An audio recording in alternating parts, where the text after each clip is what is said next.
sa mga flood control ho. Interior, yes. Ito po, yung mga diskaya, mga kababayan, yung isang araw na na-vlog natin o kahapon, hindi sumipot doon sa kanilang press conference. Pagpapaliwanag ho sana. Henry Victorio, X3I, shoutout sa'yo. Late ka nga. Hindi sumipot doon sa kanilang press conference. Sabi ni Shiro Kansaki, Bentley, naku, ang napakamahal ho niyan, mga kababayan. Eto, panoorin po natin kung paano po nila ibandera yung kanilang mga luxury car. Umaabot daw ng 100 piraso tapos hindi nagagamit. Ang tanong, no? Yung mga flood control kaya pinambili ng mga sasakyan na yan. Kasi madami po, may mga nakikita po na mga proyekto sila na hindi tinatapos. Di ba, Tyra Cruz? Itong binili ko to kasi kaya nagustuhan ko to. May wine glass din sa loob. Yun naman pala, may wine glass. Saka ang Bentley kung hindi ako nagkakamali, meron din payong yan.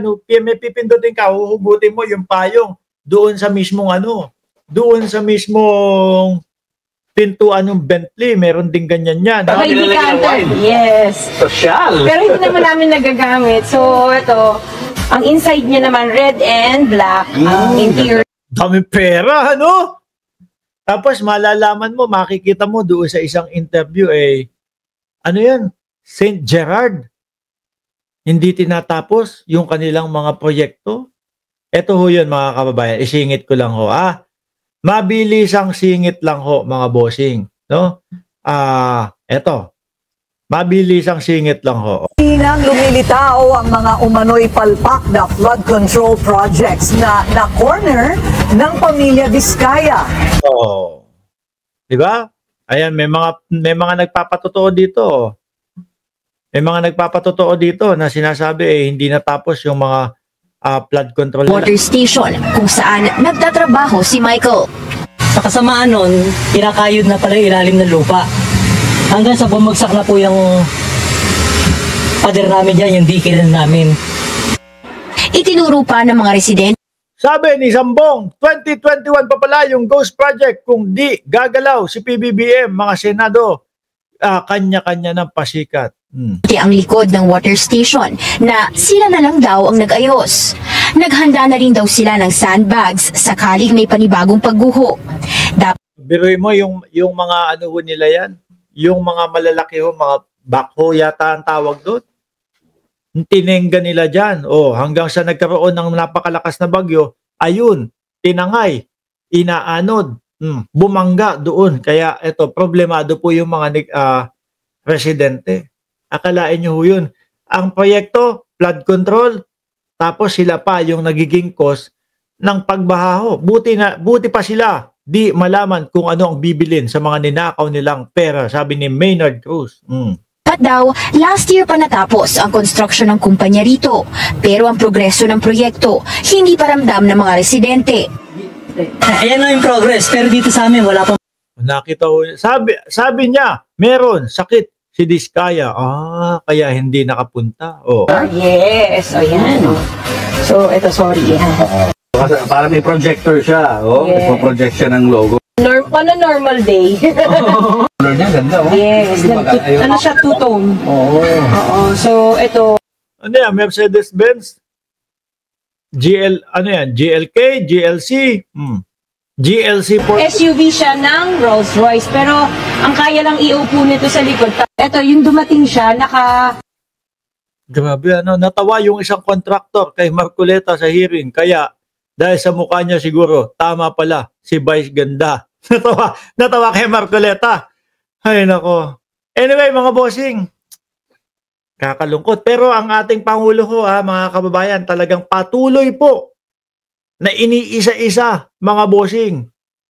Patuloy po na iniisa-isa ng ating Pangulo yung mga proyekto na hindi mga natapos, na mga nakatenga, kahit po yung mga natapos at kahit po yung mga magaganda na at patuloy ng nagagamit ng sambayan ng Pilipino, iniisa-isa pa din po ni Pangulong Bongbong Marcos.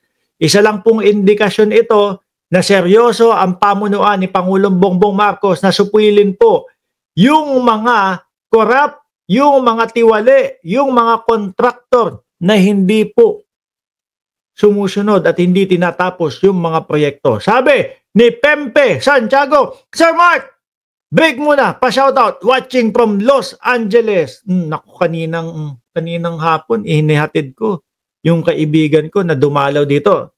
Ano yun taga Los Angeles. Umattend lang nung kasal natin, ganun tayo kalakas mga kababayan. Hinatid ko na sa airport kanina. O ngayon mga bossing, eto na si Maharlika. Ang tsokolate. Ayan, tinutulungan kayo mga dutang din na. Ayan na, eto na ho si Maharlika mga kababayan. Madami pong sasabihin ito. No? Pati nga yung sasabihin ito. Ano sabi? Chongkelate. Chongkelate. Alam nyo yun? Yung chocolate na may chongke. Naku, may inilalantad si Maharlika dito. Lalo na narinig ko yung pangalan ni Binoy. Kaya napaisip ako, ano to, pinapalusot nila sa custom yung mga chongkelate. Oh. Vlog ba talaga gusto nyo, ha? Yan. Bloodbath daw. Okay. Ang dami kong alam. Kasi nasa darig ako. Ano ba patuloy sa akin? Fake news. Ayan. Nag-aaway-aaway na po kasi yung mga DDS, mga kababayan. Tabla-tabla na po sila. Ano po? Tabla-tabla na. At isa nga po sa nabanggit, mga boss chief amo sir, nitong si Maharlika, na yung nagpadala daw po ng picture na nakabukang kang daw po. Ang First Lady, which is alam naman ho natin na fake news ho yun, ay galing daw po kila Daryl Yap at Amy Marcos, mga kababayan. Pinapakita niya, ginagano niya, ini-scroll niya, ini-scroll niya, mga bossing, yung mga usapan nila. Tapos eto naman, may ilalatag siya kay Robin Padilla daw. Ano, Senator Robin? Ayan. Totodo ko na. Robin, oy! Diba ang sabi ko kasi ni Robin, nako, isusulong ko yung pagpapadrug test. Ganyan daw. Una daw pong ipapadrug test, dapat unang ipadrug test yung yung isang staff niya na nag-resign na. Hindi naman pwede yung ganun, porkit nag-resign na, porkit umalis na, wala nang pasinan. Kahit nag-resign yun, kung may paglabag na ginawa po sa Pilipinas, dapat alamin pa din po yun. Drug test lang ang katapat nun. Magiging malinis ang kanyang pangalan at pwedeng bumalik sa kanyang katungkulan. Di ba?